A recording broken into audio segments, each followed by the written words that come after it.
देखो बच्चों, गए वीडियो में अपने पिछले वीडियो में कंपनी किसे कहते हैं और कंपनी के लक्षणों की अपने चर्चा की थी। आज अपने कंपनी के लाभ की चर्चा कर रहे हैं। देखो बच्चों, कंपनी के लाभ में पहला लाभ है विशाल पूंजी कोष, दूसरा लाभ है अंशों का सरल हस्तांतरण, तीसरा लाभ है सदस्यों का सीमित दायित्व, चौथा लाभ है स्वतंत्र व्यक्तित्व और दीर्घायु, पांचवा लाभ है विशाल आकार का लाभ, और छठा लाभ है कार्यक्षम संचालन, सातवां है प्रजातांत्रिक संचालन और आठवां है समाज और राष्ट्र को लाभ। देखो बच्चों, पिछले वीडियो में अपने ने कंपनी का अर्थ और उसके लक्षणों की चर्चा की थी। आज अपने लाभों की चर्चा कर रहे हैं। पहला लाभ मैंने बताया विशाल पूंजी कोष। देखो बच्चों, कंपनी का इतना बड़ा आकार और स्वरूप होता है कि कंपनी अपनी पूंजी को छोटे छोटे हिस्सों में अर्थात कि शेयरों में अथवा अंशों में विभाजित कर देती है। प्रति अंश मताधिकार होने के कारण अधिक अंश खरीदने वाले का अधिक आकर्षण होता है। परिणाम स्वरूप कंपनी एक विशाल प्रमाण में पूंजी कोष को एकत्रित कर लेती है। जिससे कंपनी को विशाल प्रमाण में पूंजी एकत्रित होगी तो कंपनी अपने व्यवसाय का खूब अधिक प्रमाण में विकास कर सकती है, अधिक से अधिक इकाइयों की स्थापना कर सकती है, अर्थात कि विशाल प्रमाण में पूंजी प्राप्त होती है। दूसरा लाभ है इसका अंशों का सरल हस्तांतरण। देखो बच्चों, कंपनी के शेयरों को अपने मान्य अंश बाजार में क्रय विक्रय कर सकते हैं सरलता से, मतलब खरीद भी सकते हैं और बेच भी सकते हैं। कंपनी के सदस्य जब चाहे जब अपना अंशों का विक्रय करके अपने धन को वापस प्राप्त कर सकते हैं, द्रव्य को वापस प्राप्त कर सकते हैं, अर्थात कि आवश्यकता अनुसार अंशों की खरीदी कर सकते हैं। जब उन्हें आवश्यकता हो तभी बाजार में से अंशों को खरीदा जा सकता है। परंतु निजी कंपनी के अंश पर हस्तांतरण इस प्रकार का नियंत्रण है, जल्दी से वो खरीद विक्रय नहीं कर सकते, इसलिए यह एक प्रकार का लाभ होता है। तीसरा लाभ है बच्चों सदस्यों का सीमित दायित्व। देखो बच्चों, इससे पिछले वीडियो में अपने ने व्यक्तिगत मालिकी की पेढ़ी के अंदर मालिक का दायित्व असीमित, साझेदारी के अंदर भी मालिक का दायित्व असीमित, परंतु कंपनी जैसे स्वरूप के अंदर सीमित दायित्व सदस्यों का देखने को मिलता है। अंशों से सीमित दायित्व वाली कंपनी के सदस्यों का दायित्व उनके द्वारा खरीदे गए अंशों की मूल कीमत जितना ही सीमित रहता है, मर्यादित रहता है।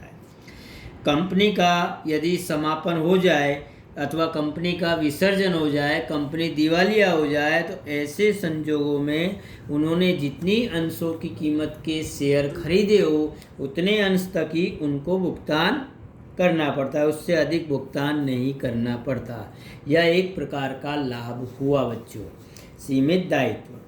चौथा लाभ है स्वतंत्र व्यक्तित्व और दीर्घायु। देखो बच्चों, कानून के द्वारा कंपनी के उसके सदस्यों को अलग से व्यक्तित्व और अस्तित्व प्राप्त होता है, इसलिए कंपनी की आयु हमेशा दीर्घायु मानी जाती है। क्योंकि कोई भी सदस्य जब शेयर खरीदता है, ऐसे समय पर मानो सदस्यों की मृत्यु, सदस्यों की मानसिक स्थिरता, अस्थिरता, दिवालियापन अथवा पागल हो जाए, ऐसी परिस्थिति में सदस्यों के द्वारा अंशों का हस्तांतरण सरल होने से कंपनी के अस्तित्व पर कोई असर नहीं होती उसकी, अर्थात कि कंपनी की दीर्घायु देखने को मिलती है। आज आप देख रहे हो बहुत सी मिलें 100 वर्षों से भी अधिक समय से कार्य कर रही है, तो उसका कारण क्या है? उनका स्वरूप कंपनी स्वरूप है। यह एक प्रकार का लाभ होता है। पांचवा लाभ है बच्चों विशाल आकार का लाभ। देखो, कंपनी के लिए विशाल पैमाने पर खरीद बिक्री और उत्पादन संभव होता है, मतलब खूब अधिक प्रमाण में खरीद बिक्री कर सकते हैं, खूब अधिक प्रमाण में उत्पादन कर सकते हैं। तदुपरांत कंपनी के पास विशाल प्रमाण में पूंजी कोष, आधुनिक यंत्र, विशेषज्ञों की सेवा, संशोधन इत्यादि के कारण कम खर्च में विशाल पैमाने पर उत्पादन का लाभ प्राप्त होता है। इसलिए कंपनी को हम आर्थिक विकास का इंजन भी कहते हैं बच्चों, इंजन कहते हैं, जिससे विशाल आकार का लाभ प्राप्त होता है बच्चों।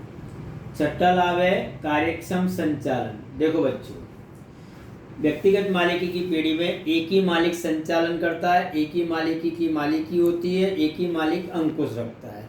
साझेदारी पीढ़ी में एक से अधिक मालिक होते हैं, अधिक अंकुश रखते हैं, पर कंपनी जितना कार्यक्षम संचालन नहीं दिखाई देता।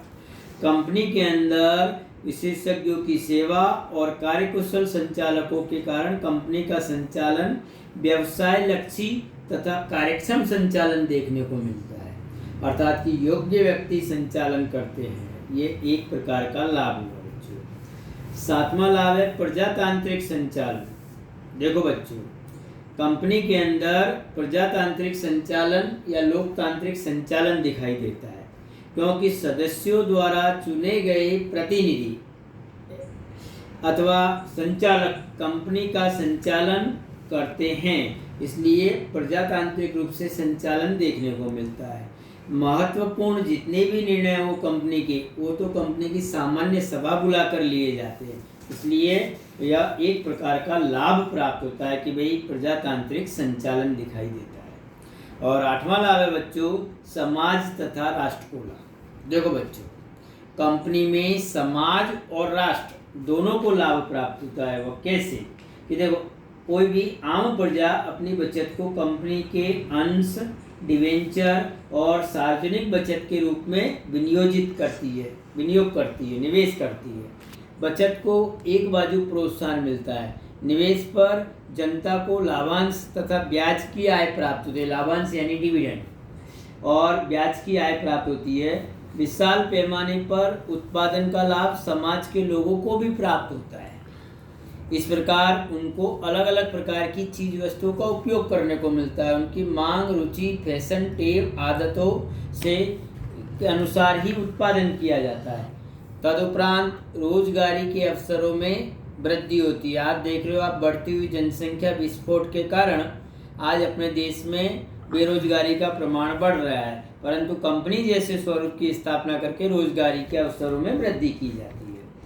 कई कंपनियां लाभ के कुछ भाग को दूसरी ओर, जैसे कि कला, बगीचा, स्कूल, कॉलेज से खेलकूद के मैदान, हॉस्पिटल इत्यादि के निर्माण के लिए खर्च भी करती है, और कर्मचारियों के लिए स्वेच्छा से कई अलग अलग प्रकार की सुविधाएं प्रदान करती है। उनके बालकों को शिक्षण देना, उनके लिए मकान की व्यवस्था करना, उनके लिए परिवहन की व्यवस्था करना इत्यादि। कंपनियां आयकर के द्वारा सरकार को करोड़ों रुपए का भुगतान करती है, अरबों रुपए का भुगतान करती है। इस प्रकार देश की सेवा के लिए भी कंपनी का उपयोग किया जाता है। यह एक समाज को, यह एक राष्ट्र को, यह एक ग्राहक वर्ग को, यह एक कर्मचारी वर्ग को, सभी वर्गों को कंपनी का लाभ प्राप्त होता है। देखो बच्चों, ये कंपनी के लाभ हुए। अब अपने कंपनी की सीमाएं यानी हानियाँ। अब देखो बच्चों, हानियाँ निम्नानुसार है। उसमें पहली है दीर्घ तथा व्ययी स्थापना विधि, दूसरा कानूनी नियंत्रण, तीसरा प्रबंध खर्च में वृद्धि, चौथा तानाशाही प्रशासन, पांचवा रहस्यों की गोपनीयता की समस्या, छठा नीति विषयक निर्णयों में विलम्ब, सातवां अल्प परिवर्तनशीलता, आठवां सत्ताबाजी को प्रोत्साहन, और नौवां समाज को हानि। ये 9 हानियाँ हैं। कंपनी के जितने लाभ है उससे ज़्यादा हानि भी है। ऐसा नहीं कि कोई भी क्षेत्र के अंदर लाभ होता है तो उसकी कुछ मर्यादाएं भी होती है, उसकी कुछ सीमाएं होती हैं, उनकी कुछ लिमिटेशंस होते हैं। बच्चों, आज अपने लिमिटेशन के बारे में समझेंगे। देखो, पहला है दीर्घ और व्ययी स्थापना विधि। अब आप लोग भी जानते हो कि व्यक्तिगत मालिकी की पीढ़ी और साझेदारी पीढ़ी की तुलना में कंपनी की स्थापना विधि कठिन और जटिल होती है और खर्चीली होती है, व्ययी होती है। कंपनी को सर्वप्रथम पंजीकरण यानी रजिस्ट्रेशन का प्रमाण पत्र लेने के लिए मेमोरेंडम ऑफ एसोसिएशन और आर्टिकल्स ऑफ एसोसिएशन यानी आवेदन पत्र और नियमन पत्र जैसे दस्तावेजों को तैयार करके जिला रजिस्ट्रार के समक्ष प्रस्तुत करना पड़ता है, जिसके लिए उन्हें अलग अलग अनुभवी व्यक्तियों की सलाह लेनी पड़ती है, विशेषज्ञों की सलाह लेनी पड़ती है, और विशेषज्ञों की सलाह के पीछे खूब अधिक प्रमाण में उनको फीस का भुगतान करना पड़ता है। इसलिए और तदुपरांत रजिस्ट्रार को भी पंजीकरण का शुल्क चुकाना पड़ता है। इसलिए कंपनी की दीर्घ और व्ययी स्थापना विधि होती है। यह एक प्रकार का दोष। दूसरा है कानूनी नियंत्रण। देखो, कंपनी कानून सर्जित बालक है। कंपनी कानून के द्वारा अस्तित्व में आती है। कंपनी को उसके जीवन के दरमियान कानूनी व्यवस्थाओं का पालन करना पड़ता है, क्योंकि निश्चित समय पर पत्र, रिपोर्ट्स, हिसाब कंपनी को रजिस्ट्रार को भेजने पड़ते हैं। इसलिए security exchange board of India की कई व्यवस्थाओं को पालन करना पड़ता है, सेबी का अनुकरण करना पड़ता है। यह एक दोष। तीसरा है प्रबंधकीय खर्च में वृद्धि। देखो बच्चों, अभी मैंने आपको बताया कि कंपनी को रजिस्ट्रेशन का प्रमाण पत्र प्राप्त करने के लिए फीस भुगतान करनी पड़ती है। विशेषज्ञों की सेवा के लिए अधिक शुल्क चुकाना पड़ता है। विशिष्ट अधिकारियों को आकर्षक वेतन देना पड़ता है। संशोधनों पर खर्च होने विशेष प्रकार का खर्च होता है। इसलिए कंपनी के संचालन में खूब अधिक प्रमाण में खर्च में वृद्धि होती है, प्रबंधकीय खर्च में वृद्धि होती है। यह एक प्रकार की हानि।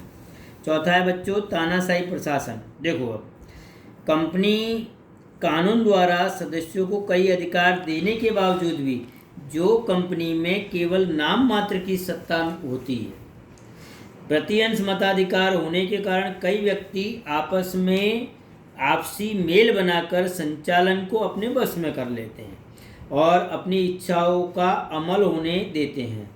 इसलिए कंपनी के धन, संपत्ति और गोपनीय जानकारी का उपयोग अपने निजी स्वार्थ के लिए, निजी हित के लिए करते हैं। इस प्रकार कंपनी में संचालन करने वाले व्यक्ति तानाशाही प्रशासन चलाते हैं।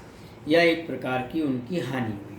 पांचवा है बच्चों रहस्यों के गोपनीयता की समस्या। देखो बच्चों, व्यक्तिगत मालिकी की पेड़ी में रहस्यों को गोपनीय रखा जा सकता है, खूब बड़ा लाभ। जबकि साझेदारी में थोड़ा बहुत प्रमाण में, क्योंकि साझेदारों में मतभेद नहीं है, तब तक गोपनीय रख सकते हैं। परंतु कंपनी के अंदर यह समस्या हमेशा बनी रहती है। कंपनी को अपने वार्षिक हिसाब अनिवार्य रूप से ऑडिट करवाकर सदस्यों को, रजिस्ट्रारों को भेजने पड़ते हैं। कानून के अनुसार दूसरी बहुत सी बातें, जैसे कि डिवेंचर वापसी, बोनस, अंशों से जुड़ी हुई कितनी ही बातों को सार्वजनिक करनी पड़ती है, जाहिर करनी पड़ती है। इसलिए रहस्यों को बनाए रखना कठिन होता है, अर्थात कि रहस्यों की समस्या बनी रहती है। छठी आनी है नीति विषयक निर्णयों में विलंब। देखो बच्चों, व्यक्तिगत मालिकी की पेड़ी में निर्णय त्वरित लिया जा सकता है, सरलता से लिया जा सकता है, जबकि कंपनी में निर्णय में विलंब होने की संभावना बनी रहती है, क्योंकि नीति विषयक निर्णय लेने के लिए सदस्यों की सहमति लेनी पड़ती है, जिसके लिए सदस्यों को सभा बुलानी पड़ती है। सभा बुलाने से पहले सदस्यों को एक निश्चित समय से पहले सभा की नोटिस भी देनी पड़ती है कि भाई इतने बजे सभा रखनी है। सभा में प्रस्ताव को पारित करना पड़ता है। इन सब में खूब अधिक समय खर्च होता है, इसलिए निर्णय लेने में समस्या बनी रहती है, निर्णय में विलंब दिखाई देता है। आठवीं आनी है बच्चों अल्प परिवर्तनशीलता। देखो बच्चों, व्यक्तिगत मालिकी की पेड़ी और साझेदारी पेड़ी की तुलना में कंपनी स्वरूप में परिवर्तनशीलता का प्रमाण कम होता है। महत्वपूर्ण परिवर्तन करने के लिए सामान्य सभा में प्रस्ताव को पारित करना पड़ता है। कई परिस्थिति में केंद्र सरकार और जिला रजिस्ट्रार या अदालत से मंजूरी लेनी पड़ती है, अनुमति लेनी पड़ती है।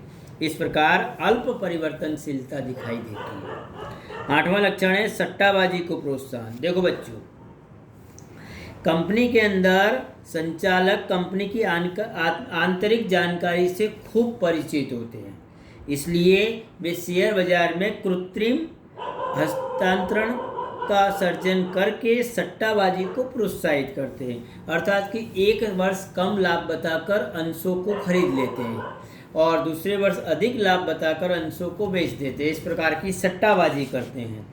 इस तरह होने वाली सट्टाबाजी छोटे निवेशकों को आर्थिक हानि पहुंचाती है बच्चों। और नौवीं हानि है समाज को हानि। देखो, कंपनी के कारण कभी कभी समाज को भी हानि होती है, जैसे कर्मचारियों की हड़ताल, मालिकों द्वारा तालाबंदी का भोग अपना समाज बनता है।